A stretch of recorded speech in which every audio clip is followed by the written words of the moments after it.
시청자 여러분 안녕하십니까? 더불어민주당 당대표 후보자 토론회 진행을 맡은 KBS 김대웅 기자입니다. 집권 여당인 더불어민주당이 다음 달 2일 새로운 당대표를 선출합니다. 일주일이 채 남지 않았는데요. 현재 정청래, 박찬대, 정청래 두 명의 후보가 뜨겁게 맞붙고 있습니다. 이번에 선출된 당대표는 이재명 정부의 성공과 개혁과제 완수는 물론이고 내년 지방선거를 지휘할 막중한 역할이 주어집니다. 또 당내 결속과 당정대 협업 그리고 여야 협치도 이뤄내야 하는데요. 누가 이 역할을 가장 잘 수행할 수 있을까요? 오늘 토론 보시면서 적임자는 누구인지 꼼꼼히 살펴보시기 바랍니다. 자, 그럼 먼저 후보들의 모두 발언 들어보겠습니다. 발언 순서와 자리 배치는 사전 협의로 정해졌다는 점 알려드리고요. 먼저 박찬대 후보 모두 발언입니다. 당대표 왜 박찬대인가? 시작해 주시죠. 시간은 1분입니다. 존경하는 국민 여러분, 당원 동지 여러분. 내란을 가로막은 방패, 개혁의 길을 연 칼끝, 기호 2번 박찬대입니다. 원내대표로 윤석열 탄핵안을 통과시켰습니다. 내란 특검, 김건희 특검, 최혜병 특검을 동시에 출범시켰습니다. 내란 종식 특별법 대표 발의, 윤석열 관절을 지킨 인간 방패 을사오적에 대한 제명 결의안, 지기현 판사 재판 배제 요구와 수사 의뢰까지 국민과 함께 싸우고 있습니다. 검찰 해체, 언론 사법개혁, 법으로 싸우고 행동해 왔습니다. 회계사 출신으로 누구보다 실물 경제에 강합니다. 국민의 가려운 것을 정확히 짚어내는 정책, 당정대 원팀으로 이재명 정부 성공 확실히 뒷받침하겠습니다. 진짜는 박찬대입니다. 감사합니다. 네, 시간 정확히 지켜주셨을 거예요. 다음은 정청래 후보입니다. 정청래 후보, 당대표 왜 정청래인가? 말씀해 주시죠. 1분입니다. 국민 여러분, 수해 피해로 얼마나 고생이 많으십니까? 저는 수해 현장에 가면서 망연자실한 국민들의 슬픈 눈망울을 보았습니다. 경기도 가평에서 젖소를 잃어버린 어느 농장 주인의 한숨, 그리고 경남 산청에서 매몰된 친구 발 동동 구르면서 시신이 막 발견됐을 때 마침 제가 그 현장에 있었을 때 오열하던 그 친구분, 나는 어떻게 사냐고 하는 모습을 보면서 정말 가슴이 아팠습니다. 딸기밭, 고추밭, 멜론밭, 수박밭에 가서 썩은 그 수박을 내던지면서 농부의 한숨을 보았습니다. 국민과 함께 울고 웃겠습니다. 강력한 개혁 당대표가 되겠습니다. 법사위원장 때처럼 통쾌하게, 시원하게 당을 잘 이끌겠습니다. 이재명 정부의 성공을 위해서 열심히 뛰겠습니다. 감사합니다. 네, 두 분의 모두 발언 잘 들었습니다. 자, 그럼 지금부터 이제 본격적으로 토론 시작해 보겠습니다. 첫 순서는 스피드 일문일답입니다. 제가 4개의 질문을 드리겠는데요. 20초 안에 답변해 주시기 바랍니다. 첫 번째 질문입니다. 이번 당대표 선거의 의미를 한마디로 규정하면 뭐가 될까요? 먼저 정청래 후보 말씀해 주시죠. 싸움은 제가 할 테니 대통령께서는 일만 하십시오. 내란 종식, 이재명 정부의 성공, 강력한 개혁 당대표로서 뒷받침하도록 하겠습니다. 이재명 정부와 더불어민주당은 운명 공동체 한 몸입니다. 위닝할 수 있도록 최선을 다하겠습니다. 네, 이번에는 박찬대 후보 말씀해 주시죠. 이번 당대표 선거의 의미. 개혁은 기본, 내란을 완전히 종식하고 내년도 지방선거를 압승으로 이끌 당대표를 뽑는 선거입니다. 완전한 내란 종식, 3대 개혁 신속한 마무리, 이재명 정부 성공을 가장 잘 뒷받침할 당대표로 기호 2번 박찬대를 선택하는 선거입니다.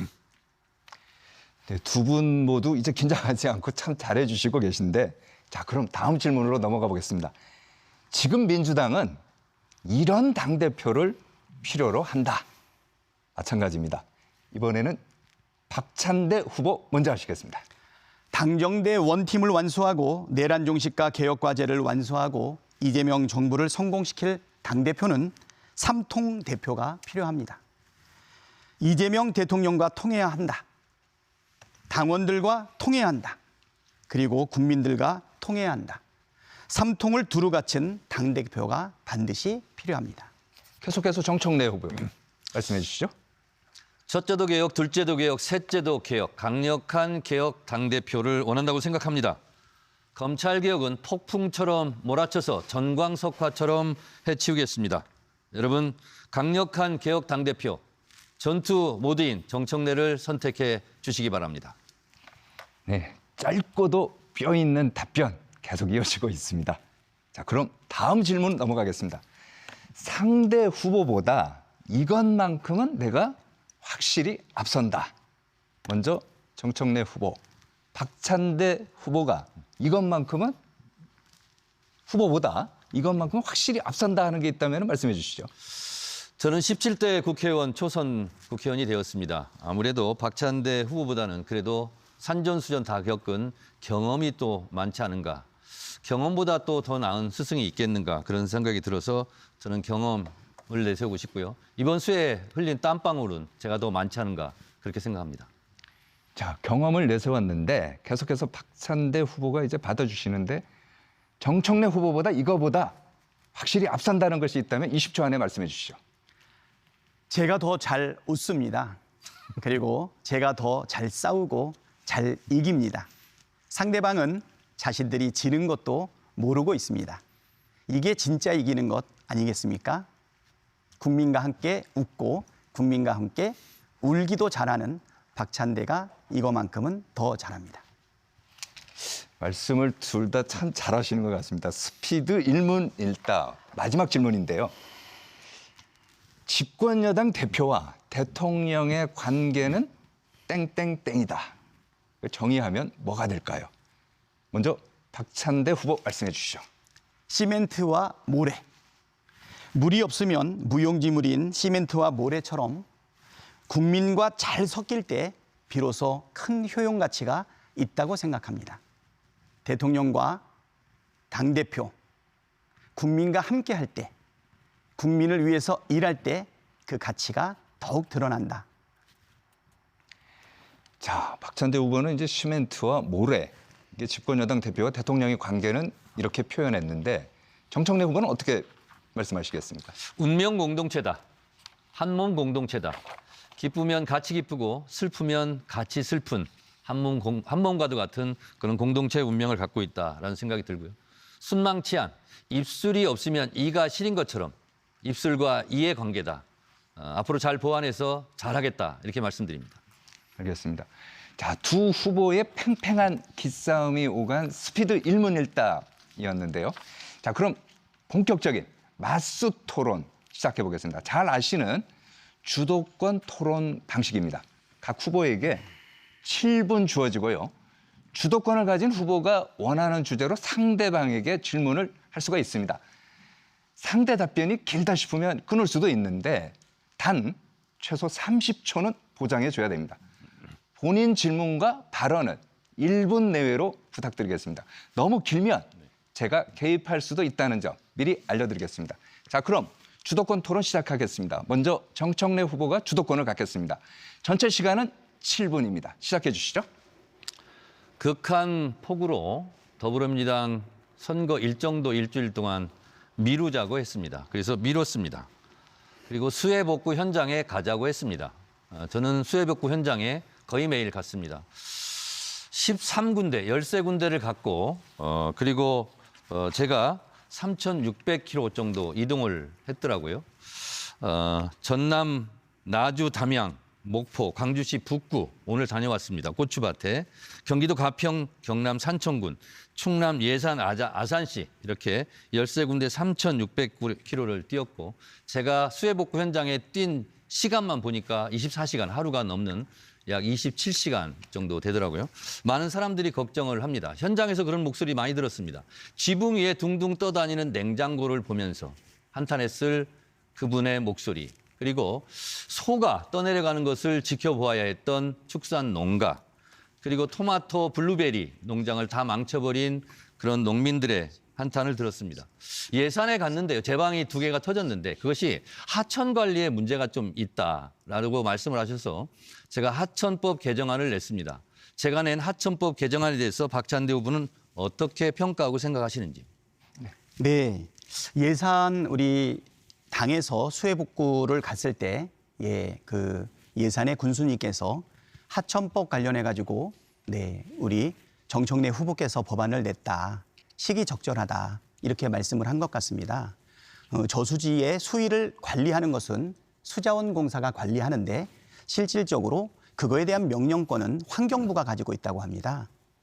그러니까 저수지의 수위를 조절하는 현장의 군수라든가 지방자치단체장이 그 내용을 가장 잘 알고 있는데 실질적으로 그 목소리가 반영되지 않기 때문에 앞으로 물 관리를 할 때 수자원공사가 환경부의 목소리만 듣는 것이 아니라 우리 정청래 후보가 제안한 개정 법안처럼 지방자치단체장의 목소리를 반영한다면 보다 적시성 있게 잘 물관리가 되지 않을까라고 하는 부분인데 아주 훌륭한 법안을 내셨고요.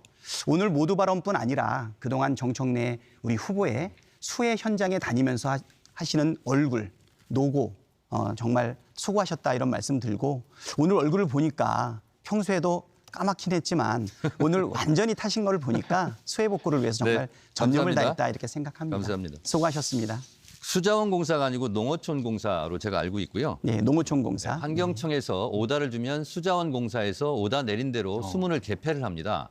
그런데 지자체, 기초단체장은 개입할 수 있는 여지가 없습니다. 그 현지 사정을 제일 잘하는 것은 기초단체장일 텐데 아무런 권한이 없어서 제가 이번에 낸 하천법 개정안은 지자체장이 의견을 개진할 수 있도록 협의해서 수문 개폐라든가 물 양을 조절할 수 있도록 하는 법이고요.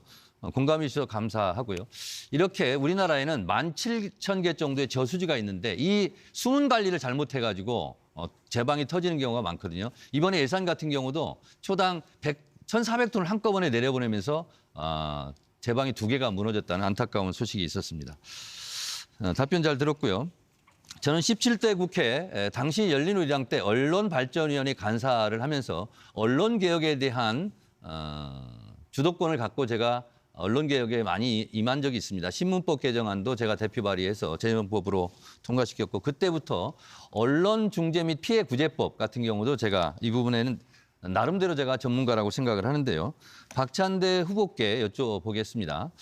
징벌적 손해배상 제도를 실제로 언론노조에서도 많이 반대하고 했었는데 징벌적 손해배상 제도를 도입할 수 있는 본인의 보관이나 그리고 이 법에 대한 찬성 여부에 대해서 말씀해 주시기 바랍니다. 네, 징벌적 손해배상 언론중재법으로 언급이 됐는데 21대 때 아마 목전에서 통과하지 못했던 것으로 알고 있습니다. 언론 노조뿐 아니라 언론인들이 이 부분에 대해서 상당히 민감하게 반응하고 있지만 저는 악의적인 보도 그런 부분에 대해서는 분명하게 징계가 필요하고 손해배상이 필요하다라는 입장입니다. 전에도 스카이데일리였나요? 네. 예, 뭐 정말 황당한 보도를 냈는데 여러 번 지적됐음에도 불구하고 3번, 4번 동일한 기사를 내는 것을 봤을 때 이것은 악의적인 것이다.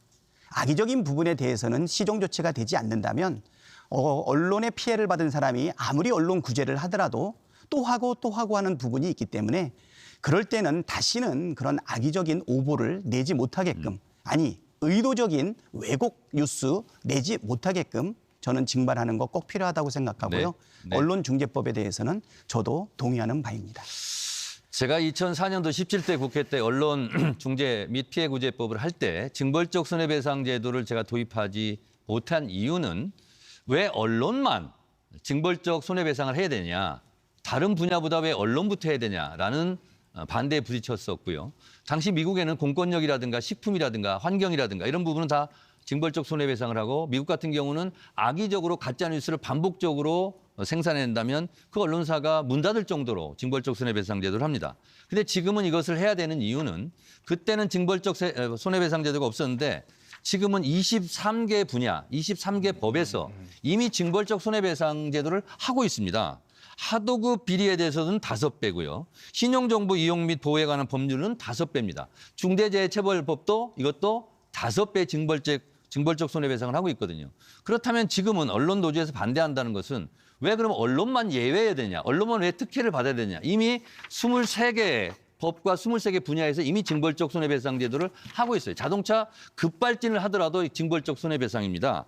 따라서 이 부분은 언론사에서 팔이 안으로 굽고 이기적인 그런 주장이기 때문에 언론 노조에서도 이 부분은 반대하지 않았으면 좋겠다 이런 생각이 좀 들고요. 그래서 이 징벌적 손해배상 제도에서는 제가 역사를 알고 있고 아마 저로부터 역사가 시작됐다고 해도 과언이 아닐 겁니다. 제가 이 부분도 21대 때 대표 발의를 했었습니다.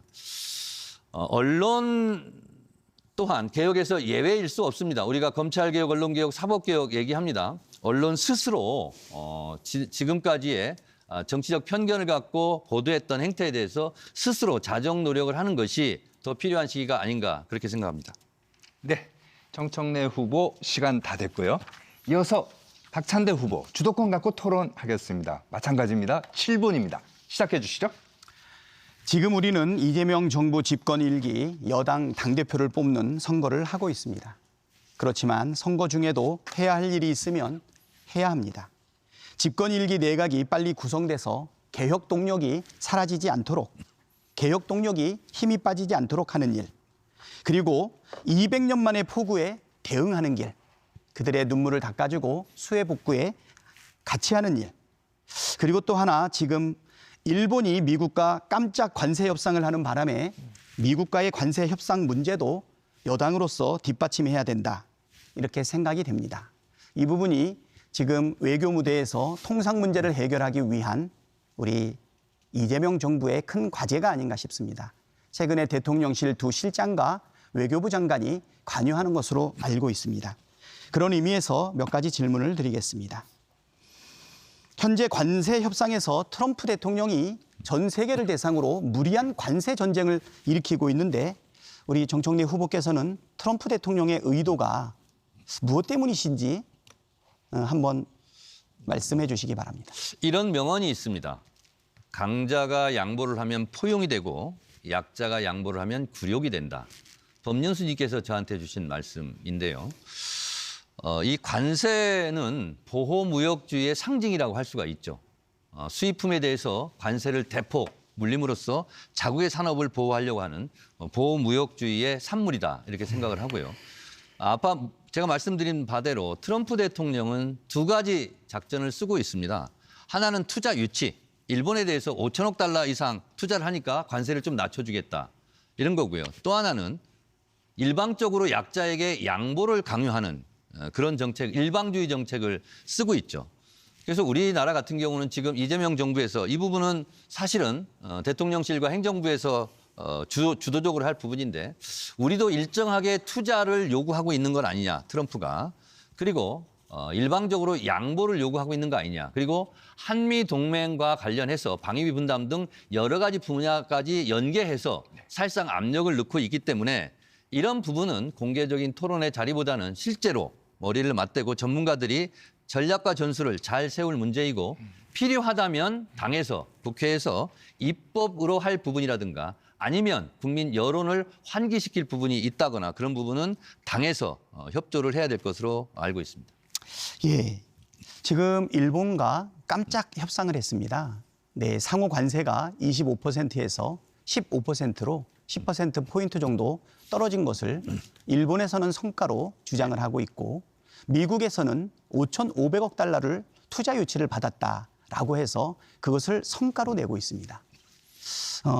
일본과의 이 깜짝 협상이 우리나라에 미치는 영향이라든가 우리는 일본과의 협상이 우리한테 미치는 이 부분에 대해서 우리는 어떤 자세를 가져야 될지 우리 집권 여당에서도 같이 고민해야 될 것 같은데 이 부분에 대해서도 한번 의견을 주시겠습니까? 당연히 미국은 일본과의 그 투자 유치 그리고 일본에 그럼으로써 관세 15%로 낮춰준 것을 가지고 지렛대로 당연히 활용하려고 하겠죠. 일본도 이렇게 했는데 한국도 이렇게 해야 되는 거 아니냐. 은근슬쩍 압력을 넣든 아니면 공개적으로 윽박지르든 아마 그렇게 나올 것으로 예상을 합니다. 그리고 전통적으로 우리가 한미 동맹이지만 실제로 한일 관계는 복잡하고 미묘한 관계가 아니겠습니까? 그래서 일본의 모델을 우리가 직접 따르는 것, 그것은 저는 좀 고민을 많이 해야 될 부분이라고 생각하고, 군사정보보호협정 같은 경우도 실제로 우리가 일본과 대결해서 사실상 승리하지 않았습니까? 그래서 일본이 한 대로 그대로 뒤따라가는 것은 우리 국가의 자존심을 봐서도, 국민 감정을 봐서도 좋지 않을 거라고 생각하고, 일본보다는 좀 더 나은 협상력을 발휘해서 일본보다는 더 나은 협상을 했으면 좋겠다.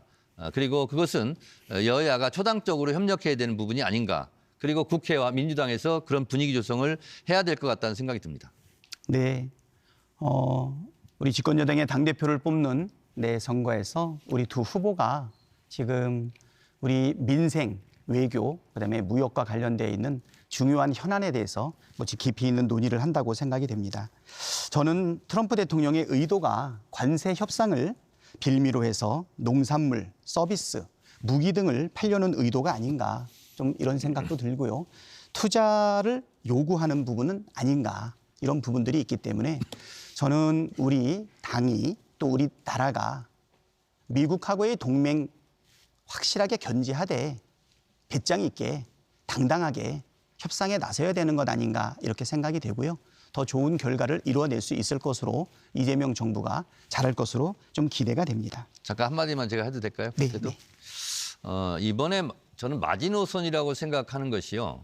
예를 들면 소고기 수입 같은 경우는 30개월 원령 이내로만 우리가 수입하는데 그 부분도 30개월 이후의 것도 수입하라고 한다든가, 우리 농민이라든가 축산농가에게는 굉장히 불리한 이런 부분을 요구할 가능성이 높거든요. 그래서 우리 이재명 정부에서 이 부분만큼은 좀 지켜줬으면 하는 그런 바람을 가지고 있습니다. 네, 그렇습니다. 30개월령은 우리 국민들이 잘 알고 계시겠지만 광우병과 관련된 네. 국민의 감정선을 건드리는 부분이다, 네. 이런 생각이 듭니다.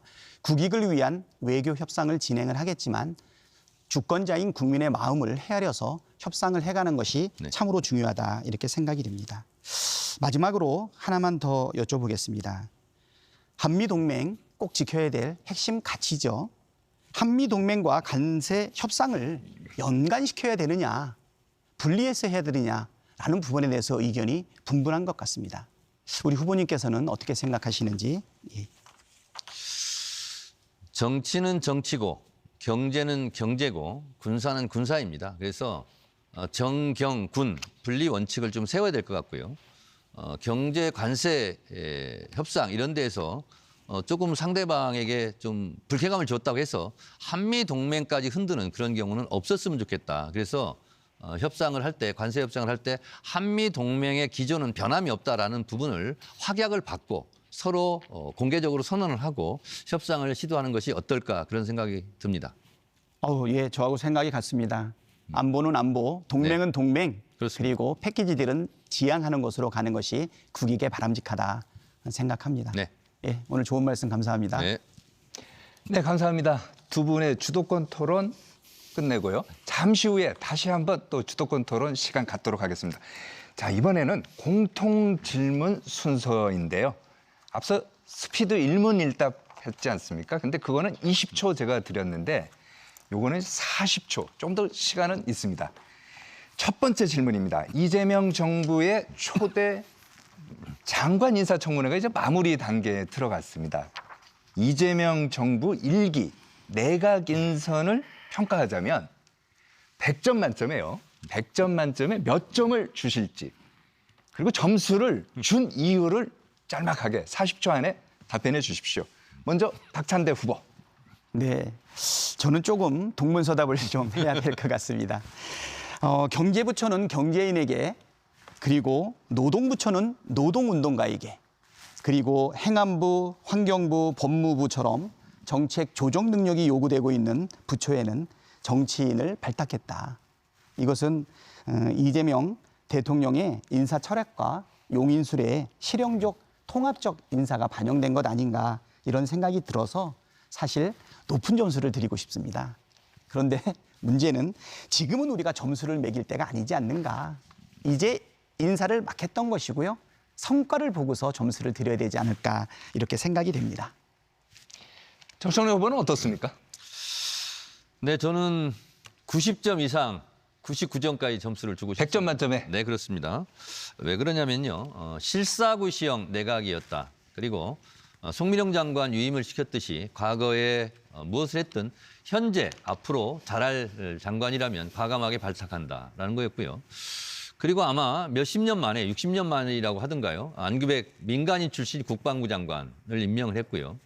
그리고 한반도 평화 통일 정책이라면 둘째가라면 서로 할 정동영 통일부 장관을 다시 두 번째 임명을 했습니다. 이런 걸로 보아서 굉장히 잘한 인사라고 생각하고 권오을 보훈부 장관도 매우 잘한 인사라고 생각합니다. 알겠습니다. 계속해서 두 번째 질문 드리겠습니다. 제1야당인 국민의힘도요. 다음 달 22일 전당대회 예상돼 있고 날짜가 이제 정해졌죠. 당대표도 이제 그때 뽑을 것 같은데 카운터 파트너로 나와 가장 호흡이 잘 맞는 사람은 바로 이 사람이다. 지금 거론되는 분들 가운데요. 자, 한 명을 콕 집어서 왜 그분인지 설명을 해 주실 텐데 정청래 후보부터 해 주시죠. 없다. 없다요. 네. 저랑 맞는 당대표는 없을 것 같습니다. 왜냐하면 저는 협치보다 내란 척결이 우선이다. 이렇게 말하고 있기 때문에 그렇습니다. 그리고 실제로 통합진보당은 내란 예비 음모 혐의로 정당 해산됐고 의원직 5명이 박탈되었습니다. 거기에 비하면 윤석열이 속해 있었던 국민의힘 같은 경우는 통합진보당보다는 100배, 1000배 더 위중하고 무겁다고 생각이 됩니다. 그래서 제가 봤을 때는 김문수 후보가 될 것 같은데 우선 먼저 협치보다는 내란 척결이 먼저다 이렇게 주장하고 있기 때문에 김문수 후보도 대비를 단단히 하셔야 될 것 같습니다. 자, 없다. 박찬대 후보는 어떻게 보십니까? 저도 예상 그렇게 했습니다. 우리 정청래 후보께서 없다라고 대답할 줄 알았습니다. 사실 결론부터 말씀드리면 저도 지금까지 출마했던 그 후보들 중에는 협치의 대상자는 없는 것 같습니다. 내란 세력과 협치도 타협도 거래도 절대 없다라는 점을 아마 우리 두 후보는 계속 이야기를 했던 것 같고요. 김문수, 장동혁 같은 경우는 대놓고 윤석열 내란에 동조하고 찬성한 사람 아닙니까? 지금은 국힘을 해체하고 당을 새롭게 만들겠다는 사람이 나온다면 그때쯤 가서 생각해 볼 수 있지 않은가 생각하고요. 현재로서는 전혀 없다. 그렇게 생각합니다. 알겠습니다. 자, 마지막 질문인데요. 내년 6월 3일에 지방선거가 있습니다. 이재명 정부 취임 1주년을 맞기 때문에 그 어느 것보다 이제 중요한데 지방선거 승리를 위해서 나만의 승리 전략 3가지가 있다면 어떤 게 있을까요? 먼저 박찬대 후보부터 해주시죠. 네. 첫 번째 전략은 박찬대가 당대표가 되는 게 첫 번째 전략입니다. 두 번째는 정청래 후보와 완전한 한 팀을 이룬다면 그러면 바로 완전한 승리를 할 수 있다라고 하는 것이 두 번째 전략입니다. 박찬대와 정청래가 완전히 손을 잡는다면 확실한 내란 종식과 개혁 과제를 완수할 수 있지 않을까 생각됩니다. 이재명 정부의 성공은 결국 5년 뒤에 정권을 재창출해야 될 텐데 그것을 위해서 가장 중요한 시점은 올 1년이고 그 1년의 결과는 지방선거의 압승으로 이어져야 된다고 생각합니다. 자, 계속해서 정청래 후보. 뭐 지지율이라든가 영남, 충남, 경선 결과로 보면 제가 될 가능성이 더 많아 보이는데요. 저도 제가 당대표가 되면 박찬대 후보와 손잡고 열심히 하겠다는 말씀드립니다. 저는 개혁 임무를 빨리 완수하는 것, 그래서 당원들에게 자부심을 느끼게 하는 것이 첫 번째고요. 두 번째는 아무래도 선거상 당 지지율과 대통령 지지율이 결정적인 요인이 될 것입니다. 그래서 대통령 지지율과 당 지지율을 잘 관리하도록 하겠습니다. 그리고 세 번째는 더 공정한 경선으로 경선에서 패배했지만 당선된 경선에서 후보가 된 사람을 도울 수 있는 승복할 수 있는 더 좋은 경선을 하도록 하겠습니다. 알겠습니다. 자, 분위기가 좀 딱딱한 것 같긴 한데 그래서 이번에 저희가 준비한 순서는 칭찬합시다 코너입니다. 상대 후보가 이건 나보다 훨씬 잘한다. 상대 후보 칭찬하는 겁니다. 1분 드리겠습니다. 먼저 정청래 후보. 박찬대 후보는요, 제 친구이고 또 동지이기도 하죠. 그리고 지난 3년 동안 진짜 동고동락을 같이 했습니다. 항상 사람을 웃게 만들고요. 그리고 친화력이 대단하고요. 그리고 저는 진짜 못하는 게 첫 대면을 저는 잘 못합니다. 좀 낯설어하고 의외로 제가 알부남입니다. 알고 보면 부끄러움을 많이 타는 남자인데 박찬대 후보는 그런 게 별로 없어요. 처음 만나는 사람한테도 형님, 누나, 동생 이런 호칭을 참 많이 쓰거든요. 그래서 제가 가끔 핀잔도 줬어요. 누나 얘기 좀 그만하라고 공식적인 자리에서. 그 정도로 좋은 사람이고요. 그리고 교회 오빠라고 별명이 붙을 정도로 참 좋은 사람이고 선한 사람입니다. 눈빛을 보십시오. 저기에 악의가 하나라도 있습니까? 다 선한 눈빛이고. 그래서 저는 박찬대 후보의 이런 좋은 성격, 좋은 사람 이런 부분이 저보다는 확실하게 훨씬 낫다 이렇게 생각합니다. 계속해서 박찬대 후보, 정청래 후보가 나보다 나은 점 1분 드리겠습니다. 저한테 아기가 없다 그랬는데 아들은 하나 있습니다. 예, 제가 이름은 찬대인데요. 정말 우리 국민들의 마음을 속 시원하게 해주는 그 말씀은 정말 누구도 따라갈 수 없다. 우리 국민들의 채증을 시원하게 풀어주고 있는 정청래다 이렇게 생각이 됩니다. 정청래 의원은 우리 동료 의원들의 마음을 얻는 것보다 주권자인 우리 당원들의 마음을 얻는데 굉장히 집중하고 있습니다. 또 우리 정청래 의원은 2004년에 국회의원이 됐죠. 2010년에 이재명 성남시장이었습니다. 훨씬 먼저 정치적 선배로서의 길을 갔는데 훌쩍 성장한 이재명을 인정하고 그리고 그를 돕고 자기의 때를 기다릴 줄 아는 그런 진중한 사람입니다. 알겠습니다. 이거는 진심이고요. 이 말은 제가 우리 법사위원장으로 세울 때 우리 동료 의원들을 설득했던 말입니다. 알겠습니다. 자, 다시 한번 주도권 토론으로 긴장을 좀 뽑아보겠습니다. 규칙은 이전과 동일합니다. 시간은 저희가 6분 30초 드리겠습니다. 먼저 박찬대 후보 시작해 주시죠. 주도권 토론입니다. 네, 정청래 후보께서 호남 곳곳에서 노컷 당대표를 언급하면서 내년 지방선거에서 공천 컷오프가 없을 것이다 이렇게 말씀을 해서 제가 조금 오해를 했던 것 같습니다. 네. 호남이 갖는 상직성과 특수성을 고려해서 구체적인 공천 방안이 무엇인지 제가 정확하게 여쭙지 못했던 부분이 있어서요. 오늘 페이스북에 글을 올린 것을 보고 질문을 드립니다. 구체적인 공천 방안이 무엇인지 다시 한번 말씀해 주시겠습니까? 전라남도에 있는 기초단체장 분들과 간담회를 하면서 이런 말씀을 들었습니다. 민주주의 발전에 호남이 기여한 바가 큰데 국가에서 경제 발전, 호남의 경제 발전을 위해서 기여한 바는 무엇인가? 호남 소외론을 말씀하셨습니다. 해수부는 부산으로 갔는데 기후에너지부는 호남으로 와야 되는 거 아니냐 이런 말씀을 하셨습니다.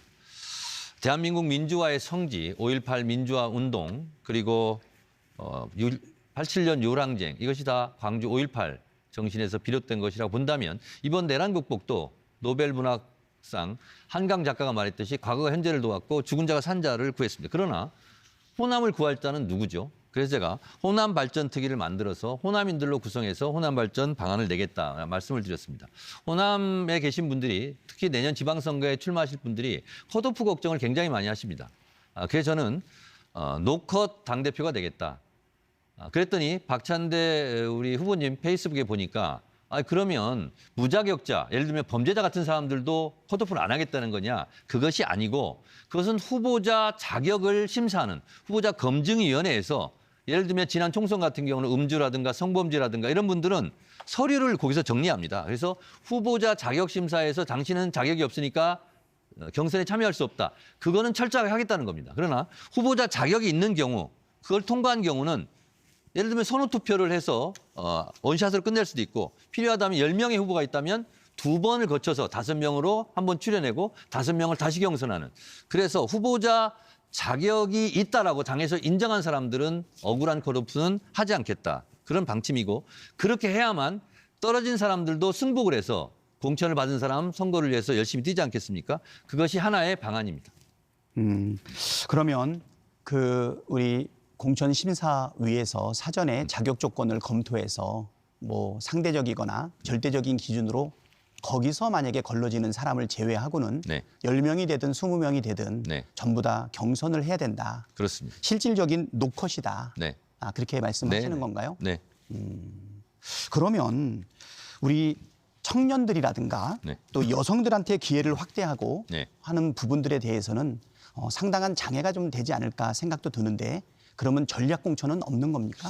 그렇지 않습니다. 제가 말씀드리는 것은 제가 당대표가 되면 지방선거 기획단을 구성하고요. 그리고 예를 들면 청년 가산점, 여성 신인 가산점 이런 부분은 중앙당 차원에서 지방선거 기획단에서 지침으로 내려보내고 거기에는 당연히 어드밴티지를 줄 수밖에 없는 것이고요. 그리고 그런 부분이 실질적으로 합리적인 경선을 통해서 그런 분들이 당선될 수 있는 조금은 유리한 그런 상황이 되지 않을까 그런 생각을 하고 있습니다. 그러면 이번 지방선거에서는 전략 공천은 단 한 석도 당대표로서 그렇지 이행하지 않습니다. 않으실 겁니까? 전략 공천은 네. 30% 이내의 범위 내에서 할 수가 있죠.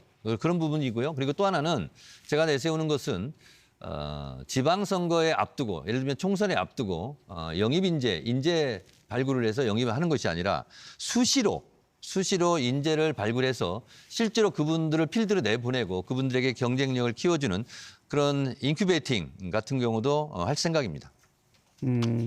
그러면 결국은 우리 전략 공천은 총선에서도 지방선거에서도 불가피하게 꼭 전략적으로 필요한 경우에는 그렇습니다. 네. 사용하지 않습니까? 네네.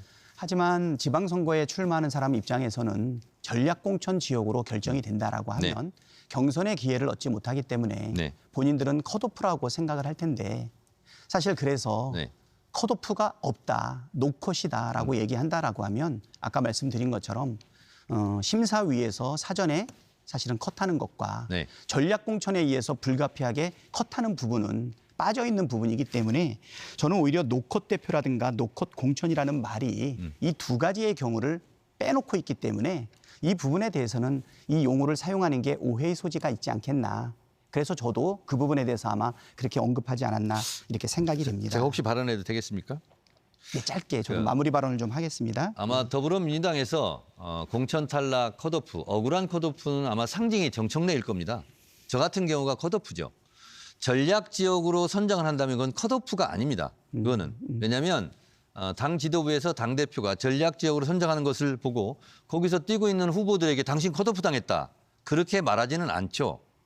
그런데 장난질을 하거나 새치기를 하거나 아니면 누구를 실제로 공천을 주기 위해서 억울하게 당신은 자격이 없어 컷오프 이렇게 하는 것을 컷오프라고 하는 거죠. 아니 당대표가 그리고 당 지도부에서 당헌당규상 보장하고 있는 전략지역 선정하는 것을 가지고 그것은 컷오프하는 거 아니냐 이렇게 주장한다는 것은 좀 침소공대인 것 같습니다. 네. 분명하게 우리 정청래 후보님의 답변을 통해서 노컷 그다음에 컷오프가 없다라는 부분에 정확한 의미를 한번 국민과 함께 당원과 함께 살펴봤고요. 저도 가장 중요한 것은 뭐냐면 신뢰성 있는 그리고 수용할 수 있는 시간이 충분히 있는 예측 가능한 공천 룰이라고 생각됩니다. 저는 당대표가 된다면 10개월 남아있는 그 기간 동안에 미리 지방선거 기획단을 만들어서 여성, 청년한테는 용기와 기회를 주고 장기 근속한 사람한테는 가산점을 줘서 모두가 예측 가능한 황당하지 않은 공천룰을 반드시 만들도록 그렇게 하겠습니다. 네, 잘 들었습니다. 이어서 정청래 후보 주도권 받아주시죠. 네. 박찬대 후보께서 이번 전당대회에 임하면서 때로는 협치, 안정적인 당대표를 주장하시고 또 때로는 국민의힘 45명 제명 촉구 결단도 내시겠다 이런 말씀을 하시는데 그래서 한 가지 제가 진짜 생각이 무엇인가를 한번 여쭤보겠습니다. 6월 25일 SBS 어떤 프로그램에 나가서는 여는 아웃복서 당대표가 필요하다. 인파이트는 야당일 때 가능하다. 이런 말씀하셨고요. 그리고 7월 5일자 대경일보라는 곳에서는요. 영남 찾은 정청래 내란 종식, 호남 찾은 박찬대 통합 협치 이렇게 또 제목으로 뽑힌 겁니다. 7월 14일 날 디지털 타임스 험지 TK 찾은 정청래 박찬대 파이터 안정감.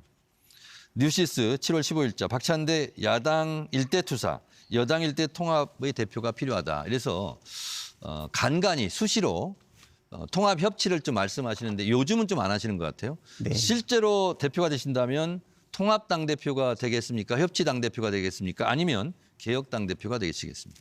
네, 저는 내란 세력과는 절대 협치, 타협, 거래가 없다는 것을 여러 번 천명해 왔습니다.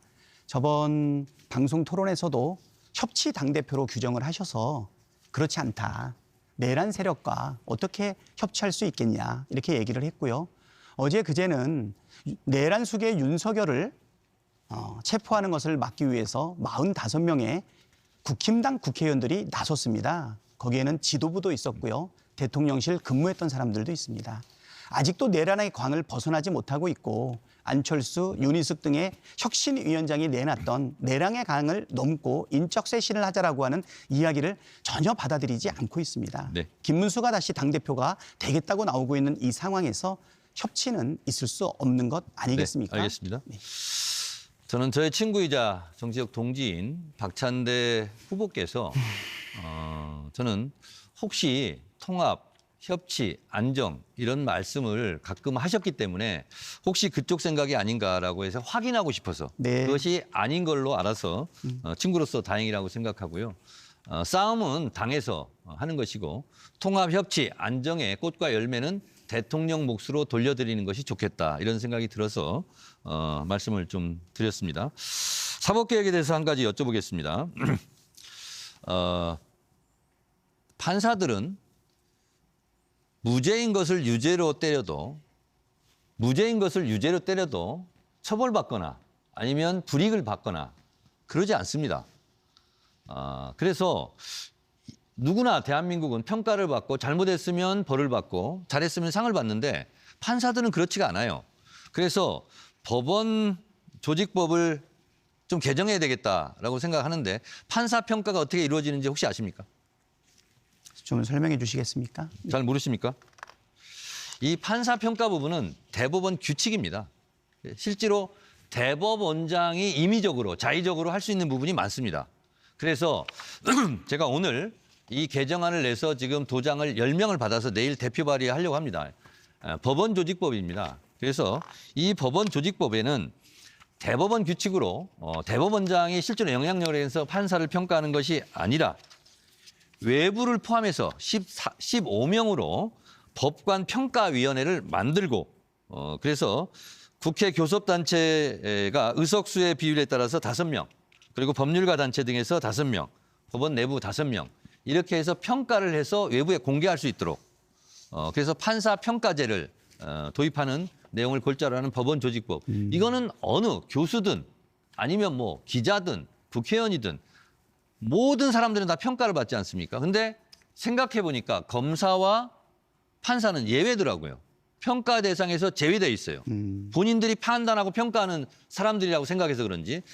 그래서 이 법을 냈는데 제가 지금 10명 도장을 받아놨거든요. 네. 박찬대 후보 내일 도장 혹시 공동 발의해 주시겠습니까? 아, 그럼요. 그렇게 네. 좋은 거는 제가 당연히 하고요. 저도 네. 한 말씀을 드리면 네. 법 왜곡죄라고 하죠. 얼마 전에 기자회견도 했는데 판사 징계법입니다. 지금 말씀하신 것처럼 네. 판사와 검사에 대한 징계는 우리 입법부에서 현재 탄핵 말고는 하기 어렵지 않습니까? 네. 제가 원내대표일 때 그렇게 많은 검사들을 탄핵안을 올렸지만 심지어 죄는 명백한데 파면에 이르지 못한다라고 하는 판결도 많이 받았습니다. 네. 그래서 법을 잘못 적용하거나 잘못 해석하거나 아니면 조작을 하거나라고 하는 검사와 판사에 대해서는 분명하게 징계를 해야 되는 판사징계법, 검사징계법. 그러니까 정식 명칭은 법 왜곡죄죠. 이 부분도 지금 우리가 발의하고 있는데 네. 여기에도 우리 정청래 위원장님께서 우리 후보님께서 함께해 주신다면 보내주시면 좋겠습니다. 공동 발의하겠습니다. 네, 네. 한 가지 더 여쭤보겠습니다. 사법개혁 중에 대법관 증원 30명은 아마 동의를 하실 것 같고요. 압수수색 영장, 지금 이번 내란 피의자 같은 경우 뭐 최혜병 사건도 그렇고 영장 기각을 많이 하지 않습니까? 구속영장이든 네. 압수수색 영장이든. 그래서 제가 실제로 법사위원장을 할 때 법원 행정처장한테도 물어봤고 법원도 동의를 합니다. 그런데 제가 지금 말씀드리는 압수수색 영장 사전 신문제라는 게 있습니다. 혹시 들어보셨나요? 네. 이거를 하려면 실제로 이제 인원도 필요하고 그러다 보면 예산도 필요하죠. 그래서 압수수색 영장 사전 신문제 이것은 법원에서도 하고 싶어 합니다. 그리고 이건 좀 필요한 것 같아요. 이 부분에 대해서 동의하시겠죠? 네, 동의합니다. 네. 감사합니다. 예, 자, 지금 저도 한 말씀 말씀하세요. 드리면, 예, 우리 이재명 대통령 대표 시절에 제가 검찰 독재 정치 탄압 대책위원장을 하면서 376번의 압수 영장을 했던 것을 제가 확인을 했습니다. 예. 어떤 것은 빵, 어떤 것은 376.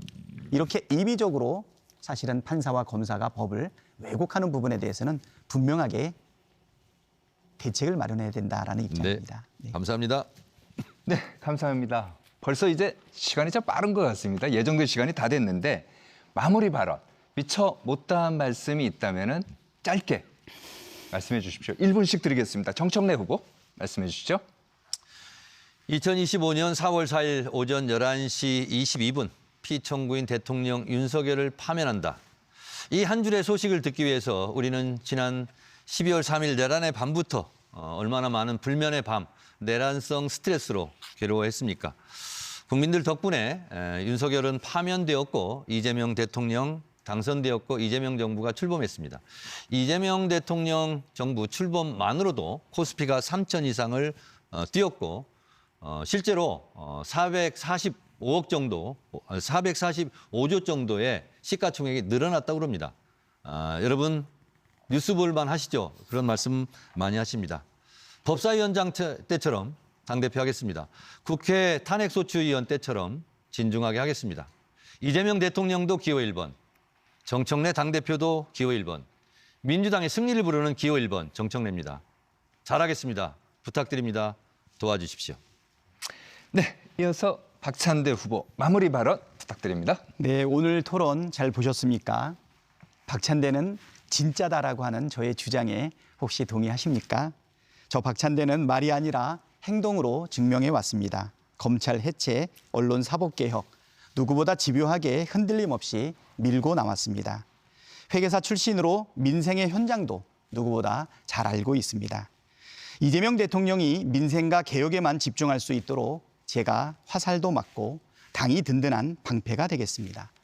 이재명 정부 성공을 위한 당정대 원팀 확실하게 만들겠습니다. 약속은 누구나 하지만 진짜는 결국 실천으로 증명됩니다. 기호 2번 박찬대가 진짜입니다. 저는 지난 대선 기간에 충청 남북도와 강원도 전역 그리고 영남 지역을 돌았습니다. 대통령께서 영남의 지지율이 56%에 달한다고 합니다. 그들은 정치가 삶을 바꾸는 것을 기다리고 있습니다. 제가 반드시 대통령과 함께 그 역할을 다해가겠습니다. 감사합니다. 네, 두 분 말씀 잘 들었습니다. 감사합니다. 더불어민주당 당대표 후보자 토론회 정청래 박찬대, 박찬대 정청래 진검승부 맞짱 토론으로 이어졌는데요. 이제 판단은 당원과 국민의 몫입니다. 열띤 토론 펼쳐주신 두 분 후보 수고하셨습니다.